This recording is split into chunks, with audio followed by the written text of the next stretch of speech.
ஒருவேளை நீங்க உங்களுடைய கிரெடிட் கார்டு பில்லை கட்டலைன்னா என்ன ஆகும், கைது செய்யப்படலாமா, அதே மாதிரி கிரெடிட் கார்டு மோசடியில இருந்து நீங்க எப்படி தப்பிப்பது அப்படிங்கிற எல்லா இன்ஃபர்மேஷனையும் இந்த வீடியோல வந்து பார்க்க போறோம். கண்டிப்பா இந்த இன்ஃபர்மேஷன் உங்களுக்கு யூஸ்ஃபுல்லா தான் இருக்க போகுது. அதனால வீடியோவை ஸ்கிப் பண்ணாம ஃபுல்லாவே பாருங்க. நிறைய இன்ஃபர்மேஷன் இதுல இருந்து நீங்க தெரிஞ்சுக்க முடியும். முக்கியமான கிரெடிட் கார்டு பில் அப்படிங்கிறது பார்த்தீங்கன்னா உங்களுக்கு மாசம் மாசம் வந்துகிட்டு தான் இருக்கும். நீங்க எவ்வளவு யூஸ் பண்றீங்களோ அதை பொறுத்து பார்த்தீங்கன்னா உங்க கிரெடிட் கார்டு பில் அப்படிங்கிறது வந்துகிட்டே இருக்கும். நீங்க அதுக்கு முன்னாடியும் நீங்க பே பண்ணலாம். டியூ வர்றதுக்கு டேட்டுக்கு முன்னாடியும் நீங்க பே பண்ணலாம். கிரெடிட் கார்டு அப்படிங்கிறத வச்சு நிறைய பேர் வந்து கடன் அப்படிங்கிறது வாங்குறாங்க. ஆன்லைன்ல பொருட்கள் வாங்குறது. அதே மாதிரி இந்த கிரெடிட் கார்டை வச்சு பாத்தீங்கன்னா சில சப்ஸ்கிரிப்ஷனுக்கு வந்து நீங்க வந்து பேமெண்ட் அப்படிங்கிறது பண்ணிக்கலாம். அதற்கான தொகையை ஒவ்வொரு மாசமும் நீங்க சரியான நேரத்துல வந்து செலுத்தணும். பலர் தங்களுடைய கிரெடிட் கார்டு பில்லை வந்து செலுத்துறதுல குளறுபடியில இருக்காங்க. கடைசி தேதியை தவற விட்டு தங்களுடைய வசதிக்காக வந்து ஏதோ ஒரு நாள்ல வந்து பேமெண்ட் வந்து பண்றாங்க. சிலர் வந்து தங்களுடைய கிரெடிட் கார்டு முழு லிமிட்டையும் வந்து பயன்படுத்தி விட்டு அதுக்கப்புறம் வந்து எங்க இருந்து காசு எடுக்கிறதுன்னு தெரியாம வந்து முழிச்சுக்கிட்டு இருக்காங்க. அதற்கான பில்லையும் செலுத்துறதுல நிறையவே வந்து தாமதம் பண்றாங்க. அதனால அவங்க இன்ட்ரெஸ்டோட சேர்த்து அதிகமான தொகையை வந்து பே பண்ண வேண்டியிருக்கு. சில சமயங்கள்ல செலுத்த வேண்டிய தொகையை லட்சக்கணக்கில் வந்து குவிஞ்சிரும். இதனால வந்து கிரெடிட் கார்டு பில்ல கட்டாம விட்டா நம்ம மேல வழக்கு போடுவாங்களா அப்படிங்கிற சந்தேகமும் சிலருக்கு வந்து வரலாம். சிலருக்கு ஒருவேளை கைது செய்யப்படலாமா அப்படிங்கிற சந்தேகமும் வரலாம்.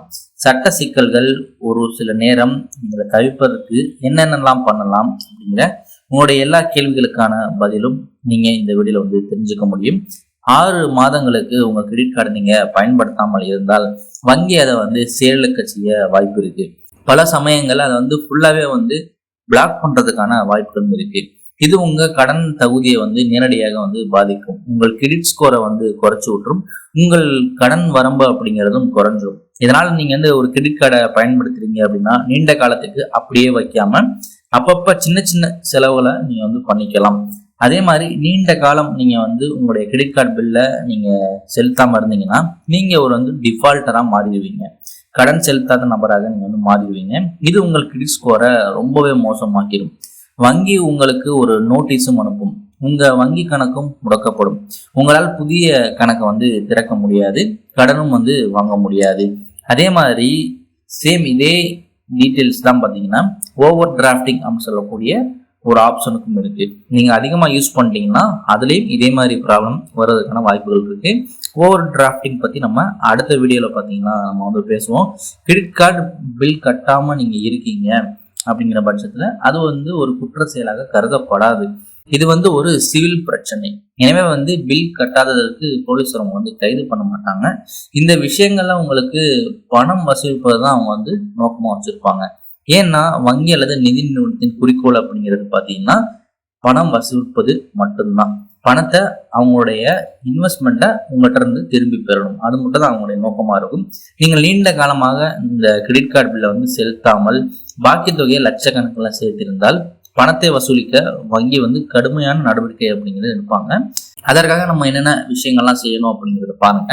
ஃபர்ஸ்ட் வந்து பில் கட்ட வேண்டிய தேதியை தவறாமல் வந்து மின்னஞ்சல் வந்து எஸ்எம்எஸ் மூலம் ஒரு செய்தி வந்த உடனே பார்த்தீங்கன்னா அது செலுத்த வந்து நம்ம வந்து ட்ரை பண்ணணும். பணம் செலுத்தாவிட்டால் ஒரு நினைவூட்டல் மெசேஜும் பார்த்தீங்கன்னா திரும்ப வந்து அனுப்பிச்சுவாங்க. ரிமைண்டர் மெசேஜும் நம்ம வந்து அனுப்பிச்சு விடுவாங்க. இதையும் நீங்கள் புறக்கணிச்சிங்க அப்படின்னா கடன் வசூலுக்கும் முகவர்கள் நேரடியாக பார்த்தீங்கன்னா உங்கள் வீட்டுக்கு வந்துடுவாங்க. உங்கள் முகவரிக்கு அவங்க வந்து உங்கள்கிட்ட வந்து பணம் கேட்டு சீக்கிரமாக வந்து கட்ட சொல்லுவாங்க. அதையும் நீங்கள் தவறுனீங்க அப்படின்னா சிவில் நீதிமன்றத்திற்கு நீங்க வந்து போக வேண்டியிருக்கும். இங்குதான் வந்து சட்ட ரீதியான நடவடிக்கை அப்படிங்கிறது எடுக்கப்படும். நீங்க வேண்டுமென்றே பில்லை செலுத்தவில்லை அப்படின்னு அவங்க கண்டுபிடிச்சாங்க அப்படின்னா நிச்சயமா நீங்க வந்து ஃபியூச்சர்ல எந்த ஒரு லோனுமே வந்து வாங்க முடியாது. உங்களுடைய வங்கி கணக்கும் முடக்கப்படும் அப்படிங்கிற விஷயங்கள்லாம் தெரிஞ்சுக்கோங்க. உங்கள்கிட்ட பணம் இருந்தும் வேண்டுமென்றே பணம் நீங்க வந்து செலுத்தலை அப்படிங்கிற பட்சத்துல இந்த மாதிரி மோசமான விளைவுகள் உங்களுக்கு வந்து ஏற்படும். ஏன்னா நீதிமன்றத்துக்கே வந்து போயிட்டாங்க அப்படிங்கிற பட்சத்துல இந்த மாதிரி விஷயங்கள்லாம் பார்த்தீங்கன்னா வந்து நடக்கும். அந்த டைம்ல தான் இது வந்து ஒரு குற்றச்செயலாக வந்து கருதப்படும். அத்தகைய சந்தர்ப்பங்கள்ல மோசடி அல்லது நீதிமன்ற அவமதிப்பு குற்றச்சாட்டுகள் உங்க மீது பார்த்தீங்கன்னா பாயும் அப்படிங்கிறது தான் வந்து ஒரு உண்மை. இது போன்ற சட்ட சிக்கல்களை தவிர்க்க சில விஷயங்களை எப்பவுமே வந்து நினைவில் வச்சுக்கோங்க. கிரெடிட் கார்டு கடனில் சிக்காமல் இருப்பதற்கான சில எளிய வழிகள் பொறுத்தவரையா பார்த்தீங்கன்னா 30% வரை மட்டுமே வந்து அந்த அமௌண்ட்டை வந்து பயன்படுத்திக்கோங்க. ஃபார் எக்ஸாம்பிள் 1 லட்ச ரூபா உங்களுக்கு வந்து கிரெடிட் கார்டில் பணம் நீங்க எடுத்துக்கலாம் அப்படின்னா வந்து 30,000 வரை நீங்கள் வந்து பயன்படுத்திக்கோங்க. அதுக்கு மேலே போனீங்க அப்படின்னாலும் உங்களால் கட்ட முடியுமா அப்படிங்கிறத வந்து பார்த்துட்டு நீங்கள் வந்து எடுத்துக்கலாம். அதே மாதிரி செட்டில்மெண்ட்டுக்கு போயிடாதீங்க. ஒருவேளை உங்களால் வந்து 1,00,000 ரூபா யூஸ் பண்ணிட்டீங்க, கட்ட முடியல அப்படின்னா செட்டில்மெண்ட்டு போயிட்டு நம்ம வந்து கம்மியான அமௌண்ட் கொடுத்து க்ளோஸ் பண்ணிக்கலாம் அப்படிங்கிற ஒரு முடிவு வந்து எடுக்காதீங்க. இப்படி எடுத்தாலும் ஃபியூச்சரில் உங்களால் வந்து கிரெடிட் கார்டு அப்படிங்கிறது வாங்க முடியாது. இந்த மாதிரி விஷயங்களும் வந்து இருக்குது. நீங்கள் புத்திசாலித்தனமாக வந்து உங்களோட கடன் வரம்பை வந்து இந்த மாதிரி கட்டுக்குள்ளே வச்சுப்போது தான் வந்து உங்களுக்கு வந்து ஒரு நல்ல நிதி மேலாண்மையாக வந்து இருக்கும். அதே மாதிரி இஎம்ஐ மற்றும் தற்காலிக நிவாரண விருப்பங்களை வந்து பயன்படுத்தி கொள்ளுங்க. கிரெடிட் கார்டு அப்படிங்கிறது பார்த்தீங்கன்னா ஒரு நல்ல விஷயத்துக்கு நீங்கள் யூஸ் பண்ணலாம். அதை சரியான முறையில் நீங்கள் யூஸ் பண்ணீங்கன்னா அது உங்களுக்கு பெஸ்ட்டாக வந்து இருக்கும். அதே மாதிரி கிரெடிட் கார்டு மோசடிலேருந்து நீங்கள் தப்பிப்பதற்கு நீங்கள் எப்படி வந்து உங்களுடைய கிரெடிட் கார்டை சேஃபாக வச்சுக்கணும் அப்படிங்கிற விஷயங்கள்லாம் வந்து இருக்குது.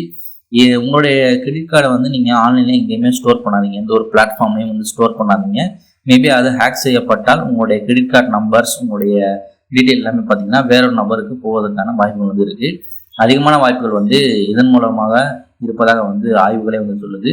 அதனால் பார்த்தீங்கன்னா நீங்கள் வேறு ஏதாவது ஒரு இடத்துல வந்து ஸ்டோர் பண்ணுறத ஸ்டாப் பண்ணிக்கோங்க. வாடிக்கையாளர்கள் வந்து ரிசர்வ் வங்கியின் விதியின்படி வந்து கிரெடிட் கார்டை வந்து பயன்படுத்தி அதை பாதுகாப்பான முறையில் பார்த்தீங்கன்னா யூஸ் பண்ணிக்கோங்க. மேலும் வந்து மோசடியை சரியான நேரத்தில் நீங்கள் வந்து புகார் அளிக்கணும். ஒரு வேளை வந்து உங்களோட கிரெடிட் கார்டு தொலைஞ்சிட்டாலோ அல்லது வேறு யாராவது மிஸ்யூஸ் பண்ணாங்க அப்படிங்கிறது உங்களுக்கு தெரிஞ்சாலோ உடனே நீங்கள் வந்து புகார் அளிக்கணும். உங்களுடைய மொபைல் செயலி மூலமாக நீங்கள் வந்து புகார் அப்படிங்கிறத அளிக்கலாம். ஒரு வேளை உங்களுக்கு அக்கௌண்ட் இருக்கக்கூடிய அதே பேங்கில் உங்களுக்கு கிரெடிட் கார்டு இருக்குது அப்படின்னா நீங்கள் நெட் பேங்கிங் மூலமாகவோ அல்லது வந்து 24 மணி நேர கஸ்டமர் கேர் நம்பருக்கும் நீங்கள் கால் பண்ணி பார்த்தீங்கன்னா நீங்கள் உங்களுடைய புகாரை வந்து தெரிவிச்சிங்கன்னா உடனே அவங்க வந்து பிளாக் பண்ணிடுவாங்க. அதனால் வந்து இந்த டீட்டெயில்ஸ் எல்லாமே வந்து பார்த்துக்கோங்க. அதுக்கப்புறம் நீங்கள் புதுசாக வந்து அப்ளை பண்ணி நீங்கள் வந்து வாங்கிக்கலாம். இந்த டீட்டெயில் எல்லாமே ரொம்ப ரொம்ப முக்கியமானது. கிரெடிட் கார்டு அப்படிங்கிறது ரொம்ப ரொம்ப முக்கியமானது. டெபிட் கார்டு மாதிரி கிடையாது. கிரெடிட் கார்டு அப்படிங்கிறது உங்களுக்கு ஒரு லிமிட் கொடுத்துருப்பாங்க. அந்த லிமிட் வரை நீங்கள் வந்து பேமெண்ட் அப்படிங்கிறது யூஸ் பண்ணிக்கலாம். லாஸ்ட் 2024 மட்டுமே இந்த கிரெடிட் கார்டின் வாராக்கடன் அப்படிங்கிறது அதிகரிச்சிருக்கு. 28% வந்து கிரெடிட் கார்டு தொகையை வந்து திருப்பி செலுத்தாமல் இருக்காங்க அப்படிங்கிறது தெரிய வந்திருக்கு. இதில் வந்து 6,742 கோடி வந்து இந்த வாராக்கடன் அப்படிங்கிறது இருக்கு அப்படிங்கிறத சொல்றாங்க. கடந்த 3 ஆண்டுகள்ல இந்த வாராக்கடன் அப்படிங்கிறது இன்க்ரீஸ் ஆயிருக்கு. பயன்பாட்டாளர்களும் இன்க்ரீஸ் ஆயிருக்காங்க லாஸ்ட் 3 இயர்ஸ்ல.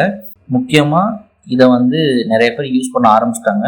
அதே மாதிரி சேஃபாகவும் வந்து யூஸ் பண்ணிக்கோங்க அப்படிங்கிறது தான் வந்து இந்த வீடியோ மூலமாக சொல்ல வந்தேன். இந்த வீடியோ உங்கள் ஃப்ரெண்ட்ஸுக்கும் ஷேர் பண்ணிக்கோங்க. கண்டிப்பாக இந்த வீடியோ யூஸ்ஃபுல்லாக இருந்திருக்கும். இவ்வளோ தான் வீடியோ. நெக்ஸ்ட் வீடியோவில் மீட் பண்ணுவோம்.